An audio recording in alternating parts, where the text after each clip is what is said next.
Thank you very much. My fellow Americans, good evening. Let me begin by congratulating the team at NASA and our brave astronauts on the successful launch of Artemis II. It was quite something.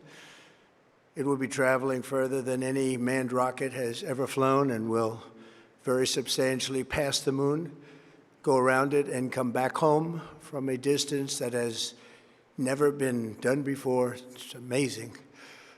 They are on the way, and God bless them. These are brave people.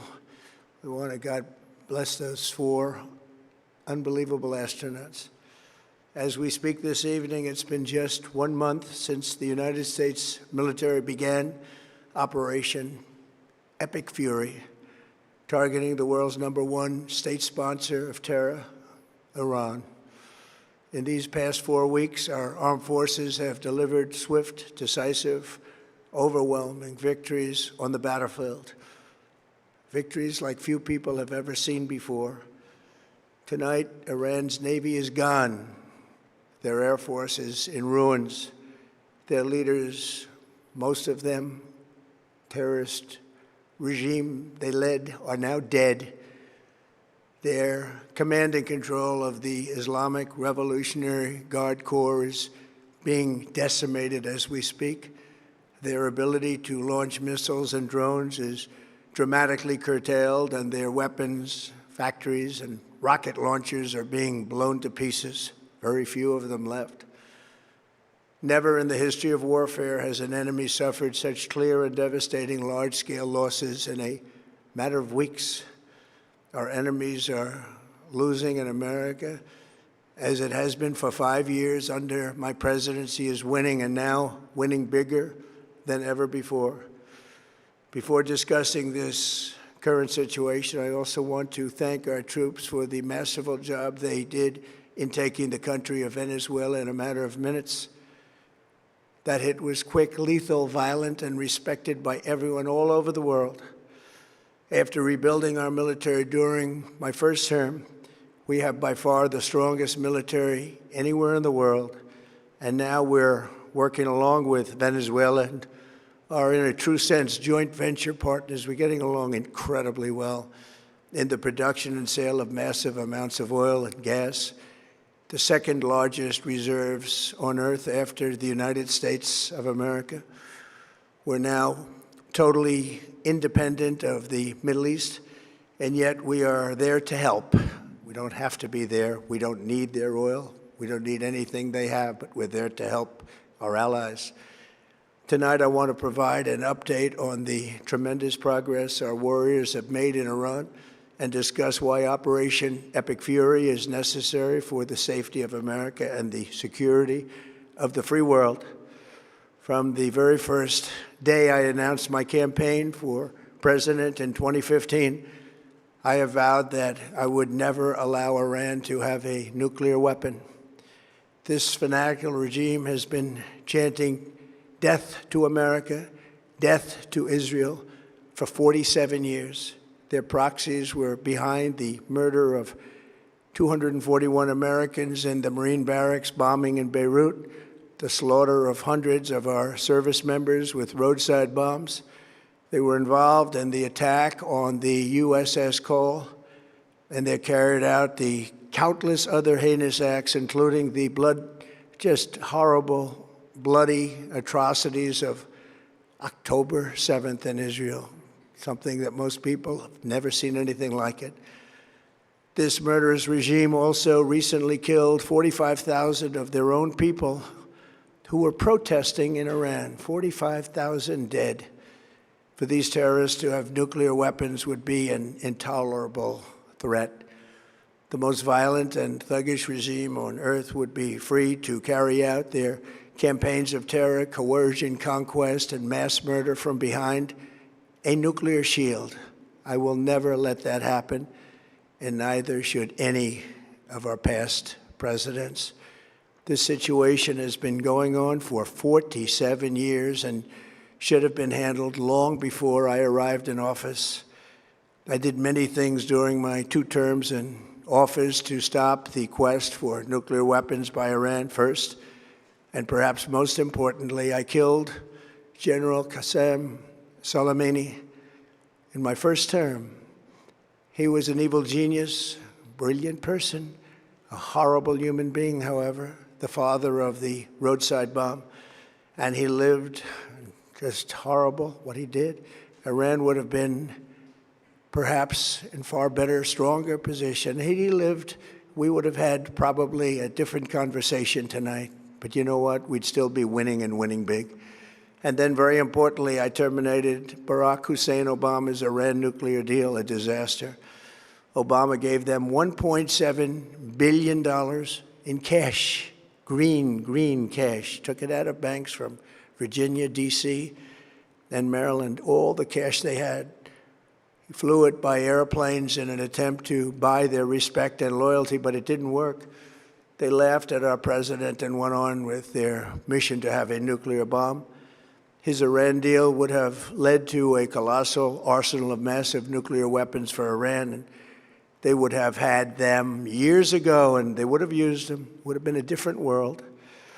There would have been no Middle East and no Israel right now, in my opinion, the opinion of a lot of great experts, had I not terminated that terrible deal. And I was so honored to do it. I was so proud to do it. It was so bad right from the beginning.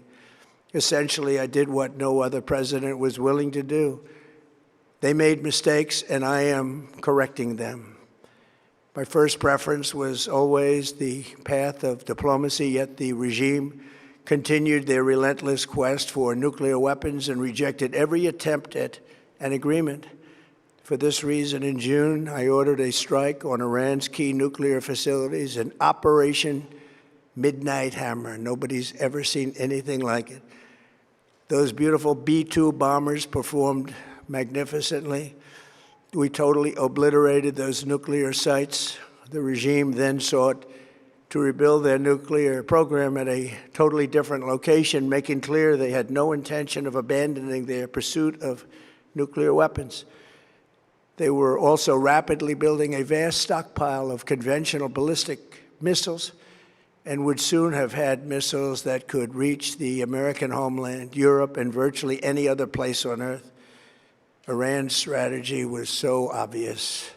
They wanted to produce as many missiles as possible, and they did, with the longest range possible, and they had some weapons that nobody believed they had. We just learned that out. We took them out. We took them all out so that no one would really dare stop them. And their race for a nuclear bomb, a nuclear weapon like nobody's ever seen before. They were right at the doorstep. For years, everyone has said that Iran cannot have nuclear weapons, but in the end, those are just words if you're not willing to take action when the time comes. As I stated in my announcement of Operation Epic Fury, our objectives are very simple and clear. We are systematically dismantling the regime's ability to threaten America or project power outside of their borders.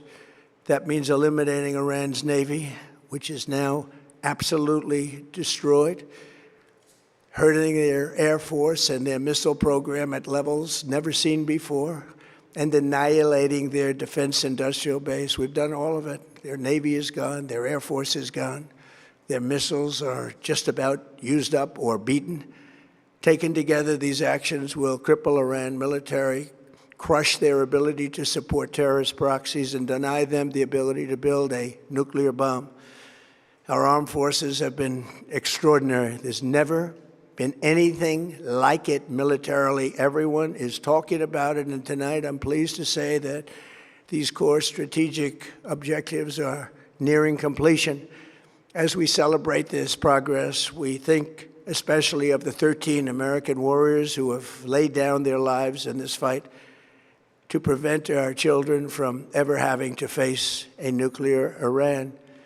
Twice this past month, I've traveled to Dover Air Force Base, and it's been something. I wanted to be with those heroes as they return to American soil, and I was with them and their families, their parents, their wives, their husbands. We salute them, and now we must honor them by completing the mission for which they gave their lives. And every single one of the people, their loved ones said, "Please, sir, please finish the job, every one of them. And we are going to finish the job, and we're going to finish it very fast. We're getting very close. I want to thank our allies in the Middle East, Israel, Saudi Arabia, Qatar, the UAE, Kuwait, and Bahrain. They've been great, and we will not let them get hurt or fail in any way, shape, or form. Many Americans have been concerned to see the recent rise in gasoline prices here at home. This short-term increase has been entirely the result of the Iranian regime launching deranged terror attacks against commercial oil tankers in neighboring countries that have nothing to do with the conflict. This is yet more proof that Iran can never be trusted with nuclear weapons. They will use them, and they will use them quickly. It would lead to decades of extortion, economic pain, and instability worse than we can ever imagine. The United States has never been better prepared economically to confront this threat. You all know that. We built the strongest economy in history.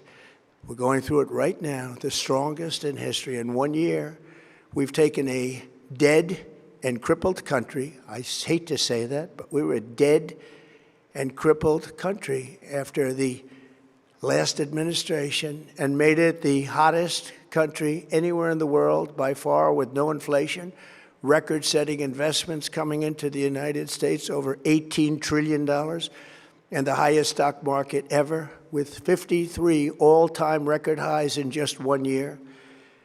It all positioned us to get rid of a cancer that has long simmered. It's known as the nuclear Iran, and they didn't know what was coming. They've never imagined it. Remember, because of our Drill Baby Drill program, America has plenty of gas. We have so much gas. Under my leadership, we are #1 producer of oil and gas on the planet, without even discussing the millions of barrels that we're getting from Venezuela. Because of the Trump administration's policies, we produce more oil and gas than Saudi Arabia and Russia combined. Think of that, Saudi Arabia and Russia combined. And that number will soon be substantially higher than that. There's no country like us anywhere in the world, and we're in great shape for the future. The United States imports almost no oil through the Hormuz Strait, and won't be taking any in the future. We don't need it. We haven't needed it, and we don't need it. We've beaten and completely decimated Iran. They are decimated, both militarily and economically and in every other way. And the countries of the world that do receive oil through the Hormuz Strait must take care of that passage. They must cherish it. They must grab it and cherish it. They can do it easily. We will be helpful, but they should take the lead in protecting the oil that they so desperately depend on.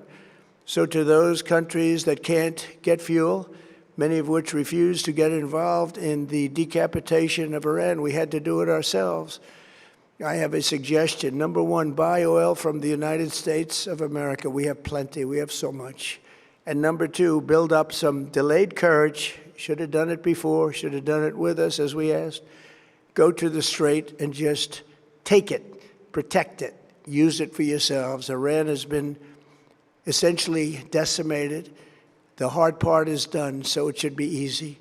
And in any event, when this conflict is over, the Strait will open up naturally. It'll just open up naturally. They're going to want to be able to sell oil because that's all they have to try and rebuild. It will resume the flowing, and the gas prices will rapidly come back down. Stock prices will rapidly go back up. They haven't come down very much, frankly. They came down a little bit, but they've had some very good days over the last couple of days. We've done actually much better than I thought, but we had to take that little journey to Iran to get rid of this horrible threat. With our historic tax cuts, where people are just now talking about receiving larger refunds than they ever thought possible, they are getting so much more money than they thought. That's from the great, big, beautiful bill. Our economy is strong and improving by the day, and it will soon be roaring back like never before. It will top the levels that it was a month ago. I've made clear from the beginning of Operation Epic Fury that we will continue until our objectives are fully achieved. Thanks to the progress we've made, I can say tonight that we are on track to complete all of America's military objectives shortly, very shortly. We're going to hit them extremely hard over the next 2 to 3 weeks. We're going to bring them back to the Stone Ages where they belong. In the meantime, discussions are ongoing. Regime change was not our goal. We never said regime change, but regime change has occurred because of all of their original leaders' death. They're all dead. The new group is less radical and much more reasonable. Yet if during this period of time no deal is made, we have our eyes on key targets. If there is no deal, we are going to hit each and every one of their electric generating plants very hard and probably simultaneously. We have not hit their oil, even though that's the easiest target of all, because it would not give them even a small chance of survival or rebuilding. But we could hit it, and it would be gone, and there's not a thing they could do about it. They have no anti-aircraft equipment. Their radar is 100% annihilated. We are unstoppable as a military force. The nuclear sites that we obliterated with the B-2 bombers have been hit so hard that it would take months to get near the nuclear dust, and we have it under intense satellite surveillance and control. If we see them make a move, even a move for it, we'll hit them with missiles very hard again. We have all the cards, they have none. It's very important that we keep this conflict in perspective. American involvement in World War I lasted 1 year, 7 months and 5 days. World War II lasted for 3 years, 8 months and 25 days. The Korean War lasted for 3 years, 1 month and 2 days. The Vietnam War lasted for 19 years, 5 months and 29 days. Iraq went on for 8 years, 8 months and 28 days. We are in this military operation, so powerful, so brilliant, against one of the most powerful countries for 32 days. And the country has been eviscerated and essentially is really no longer a threat. They were the bully of the Middle East, but they're the bully no longer. This is a true investment in your children and your grandchildren's future. The whole world is watching, and they can't leave the power, strength, and brilliance. They just can't believe what they're seeing. They leave it to your imagination, but they can't believe what they're seeing, the brilliance of the United States military. Tonight, every American can look forward to a day when we are finally free from the wickedness of Iranian aggression and the specter of nuclear blackmail. Because of the actions we have taken, we are on the cusp of ending Iran's sinister threat to America and the world. And I'll tell you, the world is watching. And when we do, when it's all over, the United States will be safer, stronger, more prosperous, and greater than it has ever been before. May God bless the men and women of the United States Armed Forces, and may God bless the United States of America. Thank you very much, and good night.